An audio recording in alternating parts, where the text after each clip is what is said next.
¿Te casaste con una persona necia y no sabes qué hacer? Yo te cuento un chisme. En la Biblia existió esta situación y te dice exactamente cómo solucionarlo.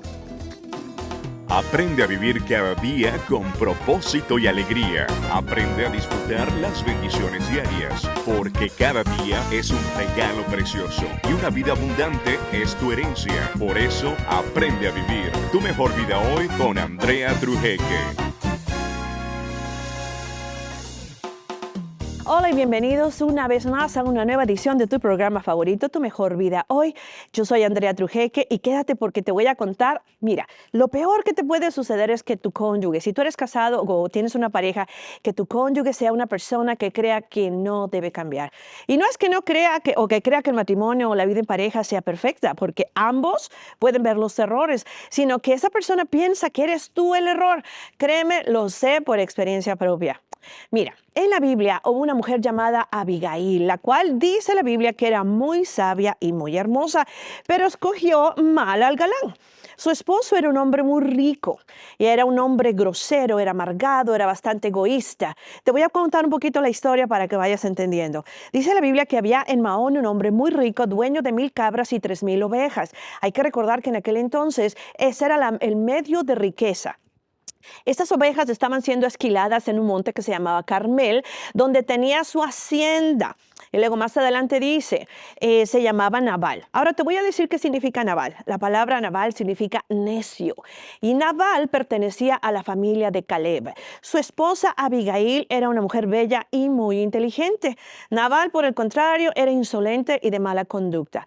Yo me pregunto cómo es que dos personas así se pueden casar. Pues la Biblia nos está diciendo que hay parejas disparejas. Más adelante, un poco más adelante dice la Biblia que estando ya David en el desierto, se enteró de que Nabal estaba esquilando sus ovejas. Entonces envió a 10 de sus hombres David con este encargo y dijo, vayan a decirle, vayan a Carmel a llevarle a Nabal un saludo de mi parte y díganle, hey, ¿cómo estás? Que tengas salud, paz, tú y tu familia y todo lo que te pertenece. Bueno. Acabo de escuchar que estabas esquilando tus ovejas, es lo que le dijo David como recado por medio de sus hombres. Dice, como has de saber, cuando tus pastores estuvieron con nosotros, jamás los molestamos. Y en todo tiempo que se quedaron en Carmel, nunca se les quitó nada. Entonces, pregúntales a tus criados y ellos mismos te lo van a confirmar. Entonces, te agradecería si por favor recibes bien a mis hombres, pues este día hay que celebrarlo. Les puedes por favor dar a tus siervos y a David lo que tengas a la mano. Básicamente lo que él estaba pidiendo era darles de comer, porque en otras ocasiones nosotros hemos atendido a tu gente y nunca les hemos hecho nada. Cuando los hombres de David llegaron, dieron a Nabal justamente este mensaje de parte de David y se quedaron esperando. Pero mira lo que Nabal les contestó. Le dijo, ¿y ese tal David quién es? ¿Quién es ese hijo de Isaí? Ay, hoy en día hay muchos los esclavos que se escapan de sus amos. ¿Por qué voy a compartir mi pan y mi agua y la carne que he reservado para mis esquiladores con gente que ni siquiera sé de dónde viene? ¿Te puedes dar cuenta del corazón de Nabal? Que después de que él sí había sido ayudado, no quiso devolver la ayuda. Ahora, los hombres de David se dieron la vuelta y se pusieron en camino. Cuando llegaron ante él, le comunicaron a su jefe todo, le dijeron, mira, David, este hombre no nos ayudó. Entonces David se llenó de coraje y dijo, todos agarren la espada, y todos, incluso él, se ciñeron la espada. ¿Por qué se ciñeron la espada? Porque le dio rabia que este hombre necio no supo devolver el favor. Y entonces acompañaron a David unos 400 hombres, mientras que otros 200 se quedaron cuidando el equipaje, el bagaje. Pero fíjate qué interesante que solamente uno de los criados de Nabal, al oír la ira del rey David, se adelantó a hablar con Abigail, la esposa, y le contó todo lo que sucedió. Le dijo, usted, señora, vea cómo va a resolver esto, porque con el patrón no se puede ni hablar y todos aquí nos vamos a morir. Entonces aquí es donde entra la sabiduría. Abigail, en su sabiduría, sin decirle nada al marido, reunió 200 panes, 5 ovejas asadas, se puso a trabajar, 2 odres de vino, pan dulce, viandas con diversas comidas, y las montó en asnos para llevarlas a los hombres de David, pero no le dijo nada a su marido. Ten cuidado, presta atención a esto. David y sus hombres iban en camino ya para destruir a Nabal y a toda la gente que estuviera a su alrededor, pero se encontraron con la esposa de Nabal, con Abigail. Cuando ella los vio, se bajó del asno y se postró pidiendo perdón y dijo: David, por favor, perdona la insolencia de mi marido. Yo no supe que ustedes habían ido, yo no supe que tus hombres fueron. Por favor, acepta lo que te traigo.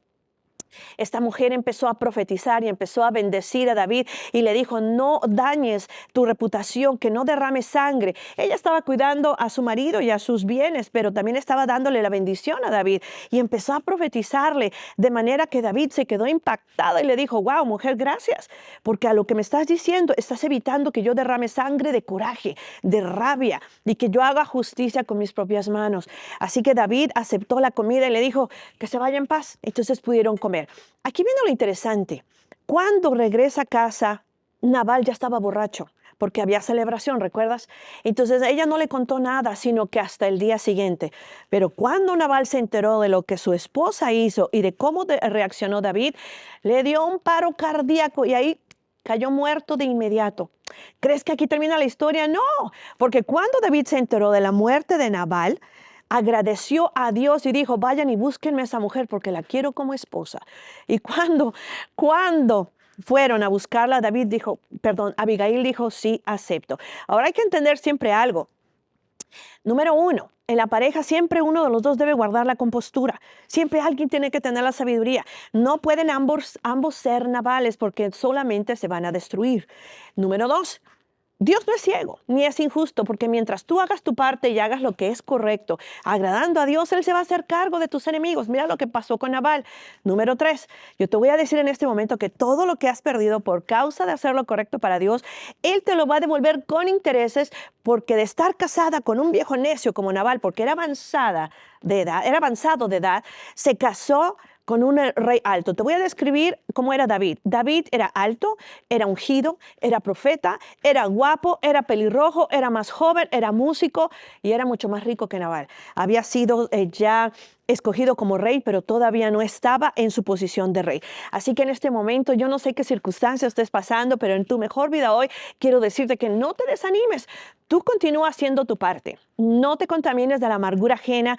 Guarda tu corazón, haz lo correcto y sigue a Dios, porque esto es sabiduría. Créeme que Él te va a ayudar. Y aquí yo te puedo dar parte, ya he dado en otras ocasiones mi testimonio, pero yo te puedo decir que yo estuve casada con un Nabal y muchas veces tuvo que entrar en mí la sabiduría y la prudencia cuando no tenía ganas de tener ni sabiduría ni prudencia. Así que yo he visto la mano de Dios como me ha devuelto todo lo que perdí o lo que se me ha quitado o lo que me robaron, y cómo me ha restituido con favor y con gracia. Así que en esta hora yo te invito a que me busques en mis redes sociales, y si tienes alguna pregunta puedes enviarme un correo electrónico.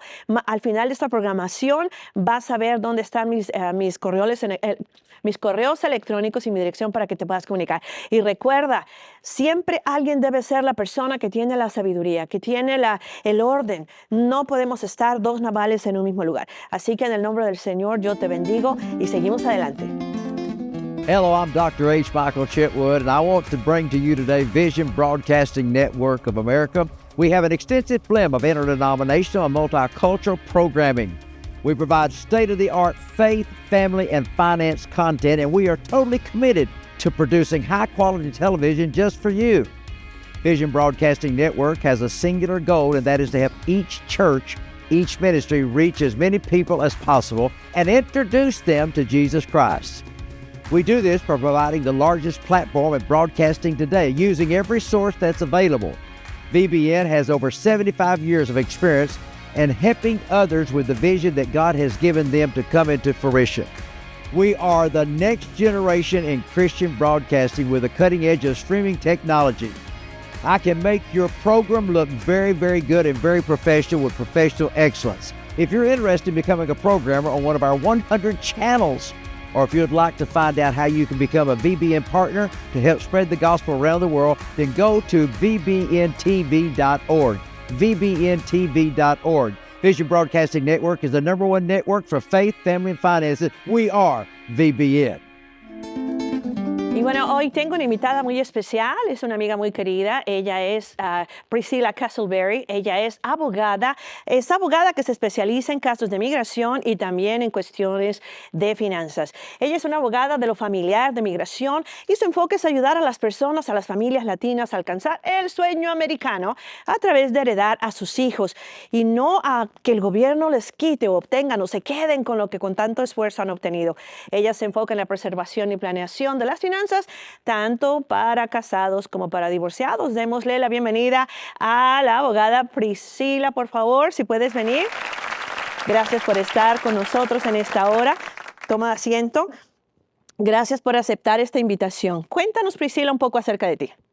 Hola Andrea, muchas gracias por tenerme acá el día de hoy. Mi nombre es Priscilla, soy de Argentina, vine acá a los Estados Unidos cuando tenía 12 años y sí, mi sueño siempre fue ser abogada. ¿Tu sueño siempre fue ser abogada? Sí. ¿Cómo una niña piensa en ser abogada? ¿Cuál es la mentalidad de una niña que piensa ser abogada? Me parece que mi papá puso mucho eso, lo que siempre le dicen a las personas que son abogadas es, oh, sos bueno argumentando, tendrías que ser abogado. Y así como que empezó. Te pusieron la semilla. La semilla, sí.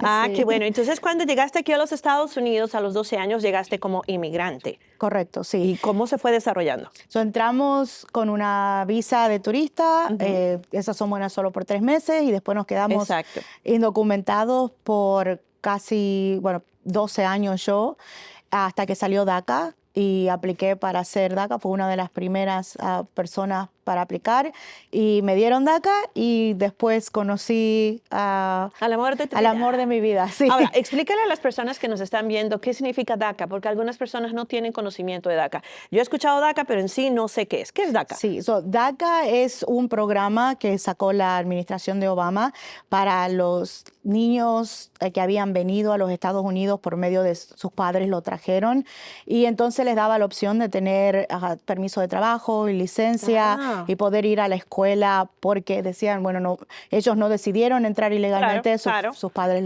los trajeron. Y claro, eras menor de edad. ¿Cuánto tiempo de duración tuvo ese DACA? ¿Por cuánto tiempo es aproximadamente? Yo sé que han cambiado, ¿cierto? Han cambiado, sí. En aquel entonces, ¿cuánto tiempo? Eran por 2 años Wow. cuando primero empezó. ¿Y ahora qué tiempo tiene aproximadamente? Ahora cada año casi lo Se tienes va que renovando. renovar. Sí. ¿Y se sigue dando DACA fácilmente o no se está dando DACA con esta nueva administración? No, ya hace unos cuantos años dejaron de dar DACA para personas que estaban aplicando por primera vez.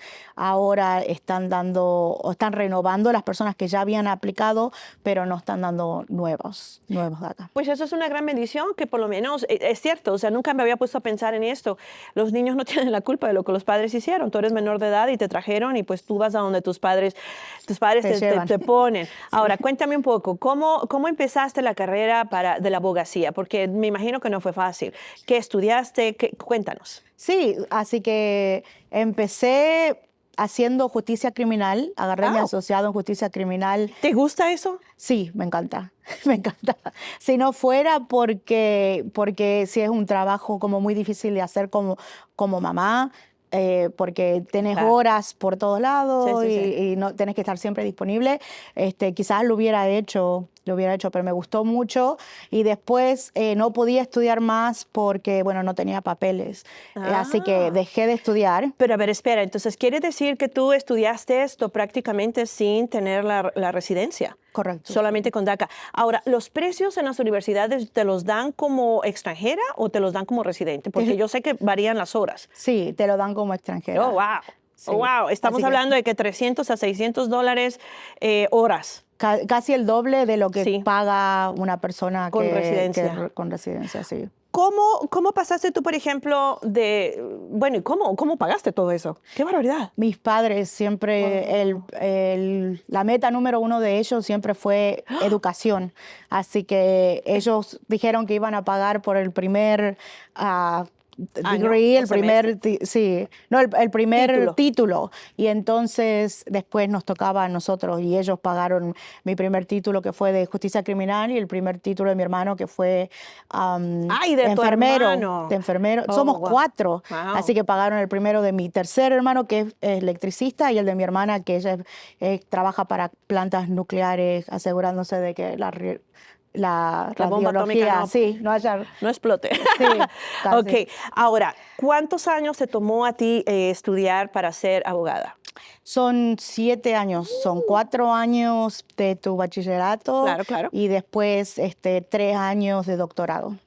Wow, qué interesante. Sí. ¿Cómo empiezas a tomar? Bueno, ya nos contaste, por ejemplo, que DACA, a través de DACA, tú estabas hasta cierto punto limitada. ¿Cómo decides, mientras estabas estudiando, te casaste o te casaste después? Me casé, no, empecé a trabajar porque no podía hacer más. No nos daban lo que son los loans o para personas que no tienen papeles. Así que dejé de estudiar, empecé a trabajar y entonces me casé. Cuando me casé empecé mi Tu bachillerato. Bueno, empecé a estudiar mi bachillerato mientras hice mi proceso, sí, de inmigración. Ahora, yo les voy a decir algo. Le pregunté que cuál era su apellido de soltera y su apellido es Rebollo. Rebollo. Rebollo, porque ella es argentina. ¿De qué Sí. parte de Argentina eres? De Salta, en el norte. Del norte de Argentina, que colinda ¿con qué? Con Bolivia, con Chile y a los Andes. Porque no tienes tanto acento de Argentina. No. ¿Ya lo has perdido o cómo? ¿O nunca lo tuviste? No, sí lo tenía. Bueno, no tenemos lo que es el acento de argentino, que son los de Buenos Aires, que ese es lo Sí, que sí, más sí, se conoce. Pero lo perdí mucho, sí, lo perdí mucho por estar viviendo acá por mucho tiempo y no hay muchos argentinos, así que No cuando los hay. hablas no te entienden, así que tuve que Te tuviste que mexicanizar, porque en poco. algunas cosas escucho que eres un poquito mexicana ya. Pero cuando le pregunté, ¿cómo te apellidas? Me dice, Rebollo. Rebollo, Y me sí. dio mucha ternura, porque efectivamente eso es.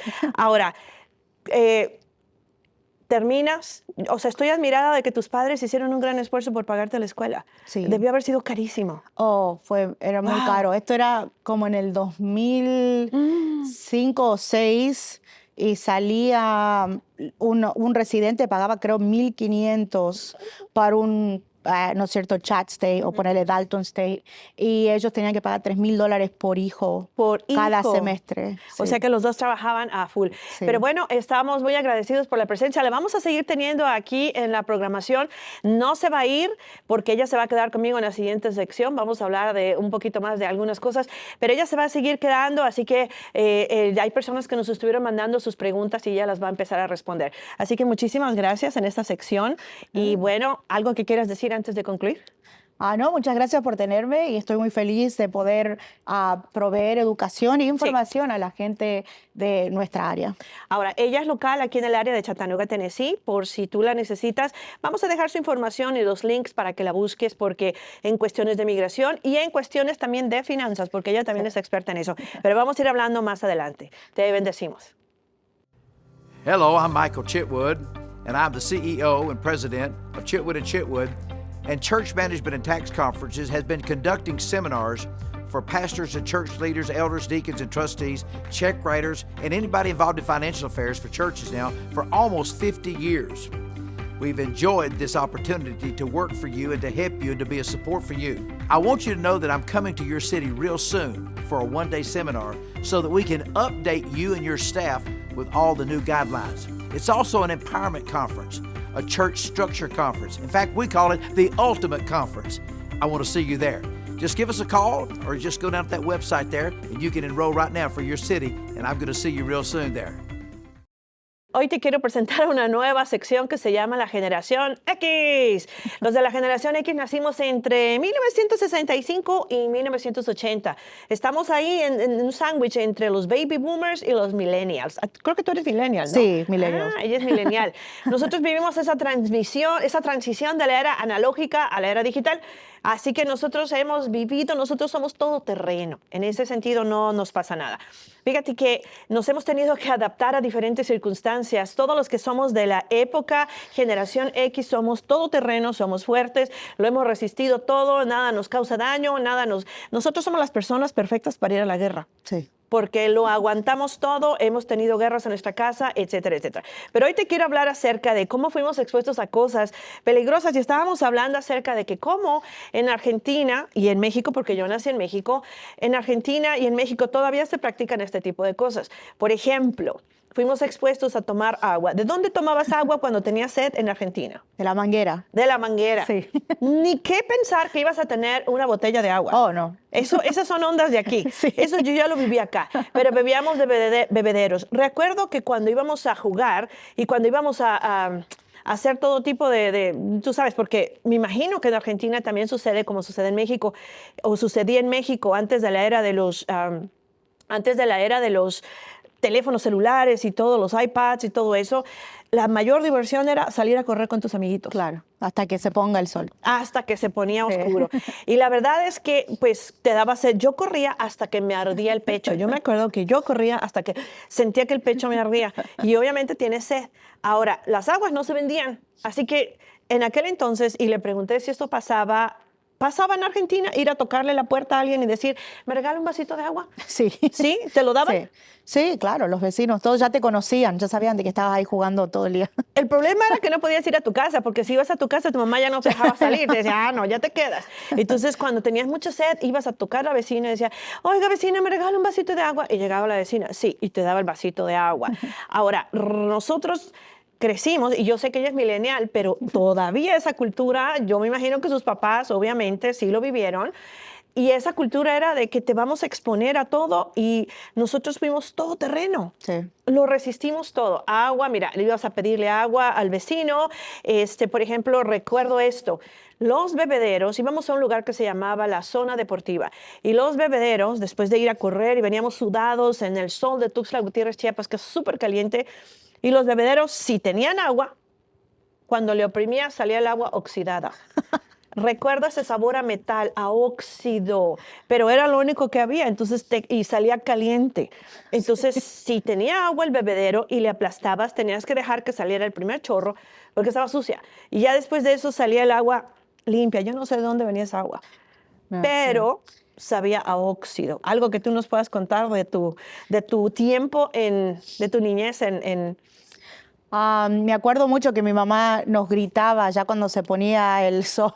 O sea, todas las madres gritando, vení, entrá, que ya está la comida, que no sé qué cosas. Así que sí, andaba el griterío ya cuando se ponía el sol. Me acuerdo eso. Mi mamá gritaba, nunca lo aprendí, pero mi mamá chiflaba así, metía los dedos durísimo. Y estábamos alrededor de las cuadras y sabíamos, ya nos llaman. ¿A qué hora te llamaban para entrar? Me decían que cuando se prenda la luz de la calle. ¿Y a qué Ya hora había eso? que entrar.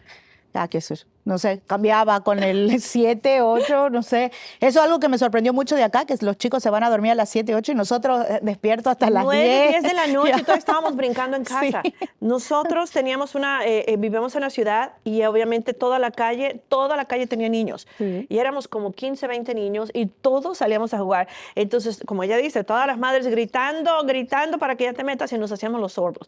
Fueron momentos muy hermosos, esa fue nuestra generación X, pero definitivamente es que yo recuerdo todavía ese sabor a óxido, era horrible, el agua tenía un olor horrible, pero eso era lo que nos quitó, pero esa agüita me quitaba la sed. Sí. Así que pues eso fue lo que nos ayudó a crecer. Yo creo que nuestros padres no tenían tanto temor de lo que estaba alrededor, sí habían cosas obviamente, pero no pasaba nada. ¿Algo Sí. con lo que quieras cerrar para esta sección? No, la verdad que sí, todo lo que decís me suena a verdad. Hasta nos mandaban a pagar biles y todo eso, que ahora nunca se escucha. Así que sí, la verdad, todo terreno, 100%. Todo terreno, como que nuestros papás no nos apreciaban tanto, nos decían, tú puedes. Yo no sé, pero bueno, ya vamos a ir hablando en estas secciones, pero bueno, vamos a ir a la siguiente sección y bueno, quédate porque si tienes alguna pregunta o algún comentario, mándalos aquí. Abajo va a aparecer la información de las experiencias que has tenido como generación X. Regresamos. At Vision Broadcasting Network, we believe that souls are more important than profit. So I encourage you to visit vbntv.org and find out how you can air your ministry's program around the world at no cost to you. That's right, $0. Vision Broadcasting Network is the #1 global network for faith, family, and finances. Y bueno, ya estamos de regreso y aquí me mandaron una pregunta. Una persona anónima me pregunta, he escuchado mucho acerca del perdón y yo creo que ya he perdonado, pero aún siento mucho coraje porque, wow, esta es una pregunta muy complicada porque definitivamente primero tenemos que definir qué es el perdón. Para definir el perdón, nosotros tenemos que entender que perdonar significa diferentes cosas para diferentes personas, porque por lo general implica una decisión intencional de dejar atrás el resentimiento y la ira. Pero si ella todavía, o él, porque me dice anónimo, todavía siente coraje, quiere decir que en el fondo medio ha perdonado. Ahora, es posible que nunca vas a olvidar lo que te hicieron, porque el perdón no borra lo que te hicieron, pero sí debes soltar todo aquel coraje. ¿Qué piensas de eso? Sí, yo creo de que toma tiempo definitivamente. Si es reciente y es entendible que todavía sienta enojo. No sabemos qué tanto atrás pasó, pero si ya ha pasado tiempo, quizás hay otras cosas ahí para explorar. Es que algunas veces las personas piensan, bueno, es que si perdono, entonces ya no debo sentir nada. O sea, si hay un cierto, pero no debe ser preso o presa de este sentimiento, porque no vas a olvidar lo que te pasó ni lo que te hicieron, pero sí te tienes que esforzar en el perdón, porque eso disminuye el poder y la influencia de cualquier cosa que te hayan hecho sobre ti. Porque si tú todavía tienes dolores, porque todavía hay una herida abierta. Claro. Entonces, quizás ya perdonaste, pero no te has sanado. Entonces, tú puedes ayudar a liberarte del control de esa persona cuando sueltas. Y lo curioso es que la persona que no quiere perdonar es porque piensa, es que no se lo merece, pero es que tú te lo mereces. Que el perdón te lo mereces tú más que la otra persona. Sí. Algo que la mayoría de las personas en consejería cristiana decimos es, perdona. Uno, porque la Biblia dice que si tú no perdonas, Dios no te perdona a ti. Uno. Dos, porque me va a amargar demasiado. Qué cosa tan terrible que pasan los años y la gente todavía no ha soltado y son niños heridos que crecieron y se hicieron hombres y se casaron, mujeres que se casaron y que no han perdonado de corazón. Sí. ¿Has conocido a alguien así? No, pero sí lo que decís me suena muy cierto, porque hay un dicho, ¿no es cierto?, que vivir con rencor es tomar veneno todo el día y esperar de que la otra persona muera. Y te lo tomas tú. Te lo tomas tú. Entonces tú eres el que se amarga. La falta de perdón, no sé qué te hicieron, no puedo hacer menos, como que... Es que algunas veces las cosas que te han hecho no son tan graves, pero otras sí son muy graves. Entonces tienes razón en sentir coraje, tienes razón en sentir tristeza o yo no sé cómo te sientas, pero no puedes permitir que eso te gobierne la vida, porque créeme, no vas a ser feliz. Probablemente quien te hizo daño probablemente ya ni esté vivo. Sí, ellos normalmente se olvidan fácil, les todo vale. eso, sí. Le decimos en México, les vale. Sí. Entonces, mientras tú todavía estás atorado o atorada con esa situación, el perdón es soltar. El perdón es decir, ok, pongo en las manos de Dios, en las manos del destino esto, y sobre todo reconocer que si tú fuiste víctima, no eres culpable. Las víctimas nunca son culpables. No. Así que... sabes que cuando sueltas de verdad empiezas incluso a sentir compasión o incluso hasta empatía por la persona que te hizo el daño. Sí. Porque como dijo el Señor, no saben lo que hacen. Algunas personas no supieron lo que te hicieron y también eso te va a hacer más fuerte. ¿Cómo ves? Sí, 100%. Hay que tratar de dejar todo eso y vivir, porque Dios siempre, ¿no es cierto?, nos perdona. Hay que tratar de perdonar también. Ya lo dijo la abogada. Así que el perdón te va a traer un tipo de paz que te permite enfocarte siempre en ti mismo, en ti misma y en tu futuro y te va a ayudar a continuar con tu vida. Así que seguimos adelante. Perdona y olvida allá. En el nombre del Señor. Gracias por llegar hasta esta parte final. Esto fue Tu Mejor Vida Hoy con Andrea Trujeque. No te pierdas la próxima edición, que será de gran interés.